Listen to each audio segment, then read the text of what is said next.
อากาศดีค่ะพี่น้องคุณน่ะพ่อใหญ่อะตัดหญ้าบ่ยาวก็ตัดได้พี่น้องหาแนวเห็ดนี่แหละผู้เฒ่าคนละเงิดละงอมื้อนี้วันหยังมื้อนี้วันอังคารพี่น้องสวัสดีวันอังคารเลิศสมินแต่นเด้บ่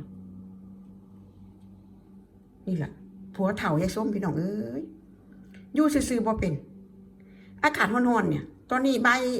าย3 โมง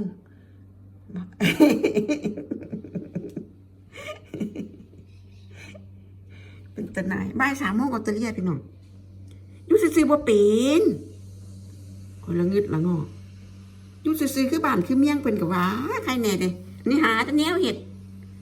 พุ่นน่ะหญ้าบ่ยาวกระตาดมันเบิ่งนะให้มันยาวขึ้นมาจักหน่อยเนี่ยก็บ่ได้พุ่นน่ะคนละงึดละงอ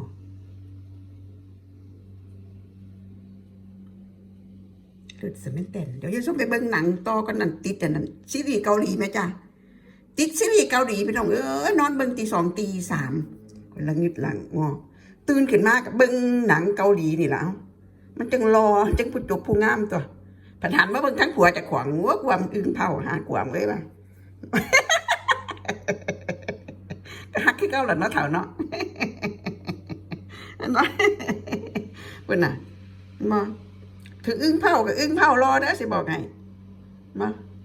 วงแขนกล้ามเป็นมัดๆเลยเด้อสิบอกให้ขยันพร้อมพุ่นน่ะขยันแล้วก็ฮักเมียพร้อมงานการเมียบ่ต้องเฮ็ดผัวเฮ็ดพี่น้องเอ้ย